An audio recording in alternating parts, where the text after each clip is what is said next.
History has a lot to say about Dick Riley. Shortly after graduating from the University of South Carolina School of Law, Riley was elected to the South Carolina House of Representatives, then served in the state Senate. He ran for governor in 1978 and won re-election in 1982 with nearly 70% of the vote after voters amended the state constitution to allow governors to serve 2 terms. South Carolina's Education Improvement Act, passed in 1984 during his second term as governor, set the standard for effective and comprehensive education reform. So it was no surprise when President Bill Clinton appointed Dick Riley to his cabinet as Secretary of Education in 1993. On 2 occasions, Clinton asked Dick Riley to join the United States Supreme Court. Riley declined both times, telling Clinton he could best serve his presidency and the country by remaining Secretary of Education. In 1996, the day after Clinton was re-elected for a second term, he asked Riley to become his chief of staff.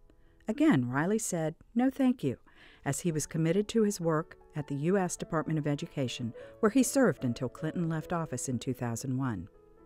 During his tenure with the U.S. Department of Education, Secretary Riley helped launch historic initiatives to raise academic standards, improve instruction for the poor and disadvantaged, increase parental involvement in education, expand grants and loans to help more students attend college, and prepare young people in America for the world of work.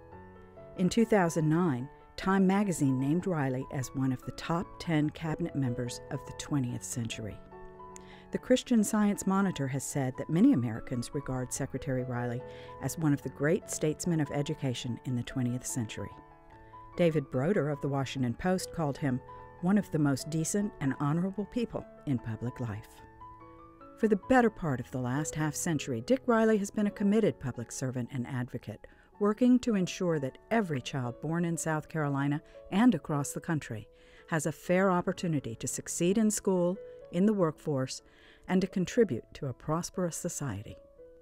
Dick Riley and his father Ted joined the firm in 1987 and opened the firm's Greenville office. He is an influential figure in the character and culture of Nelson Mullins, where he is respected for his integrity, principled leadership, commitment to children, and passion for education. While history has a lot to say about Dick Riley, his partners and friends at Nelson Mullins also have a lot to say about him. Nelson Mullins Greer in Scarborough was a law firm of less than 50 lawyers, all in Columbia except for a small office in Myrtle Beach. We had great leadership in Claude Scarborough and Ed Mullins, and great vision. We had probably the best trial lawyer in the country in Bruce Shaw. We had great lawyers like Ed Mullins and Bill Davies and Cheryl Blennis. But essentially we were known as an insurance defense firm. And so suddenly we had joining us Dick Riley, the first 2-term governor of the state of South Carolina. He had recently been named by Time magazine then as one of the 5 most effective governors in the country. It instantly gave us an image and actually the reality of a statewide firm, a southeastern firm, and a firm who had as one of their newly named partners a lawyer of rock-solid integrity. And that, more than anything else, set us on a path to go to the next level and the next level and the next level. It's hard to underestimate the importance of Dick joining our firm in 1987. In addition to really beginning the Greenville office and leading the growth of the law firm along with Claude in the late 1980s and the early 1990s, Governor Riley has always been a larger-than-life figure to me. I remember as a summer associate, he would come to recruiting events and would mingle with us, and we felt like we were touching the hands of God almost. But the generosity of his spirit and willing to do anything that the law firm needed him to do, whether it was to reach out to a CEO of a corporation or to help with a problem in South Carolina or at the federal level, or just to help with someone within the law firm.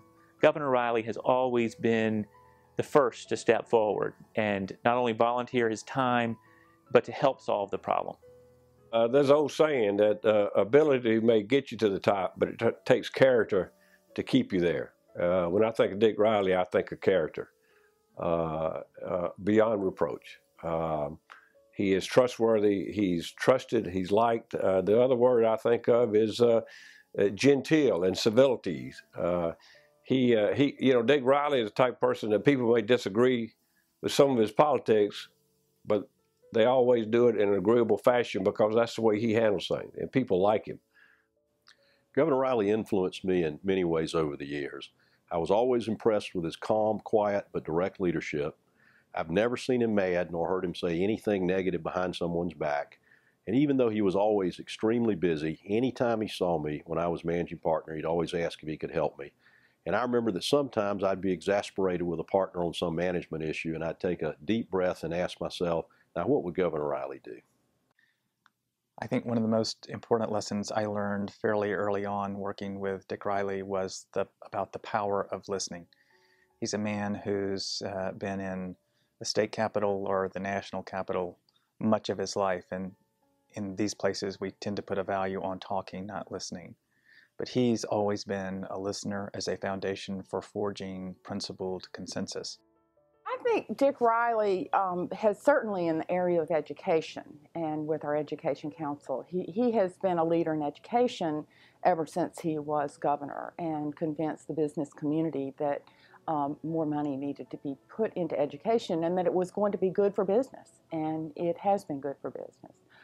The other thing, of course, is he has a national reputation, a sterling reputation. And I think that enhances the reputation of the law firm without any question. His mark on this office is something that we will always be proud of, and we will always be grateful to him for what he's done for this office and continues to do every day. He engages you in a way that causes you to think deeply about family, about opportunity, and about community, and about justice, and about the law.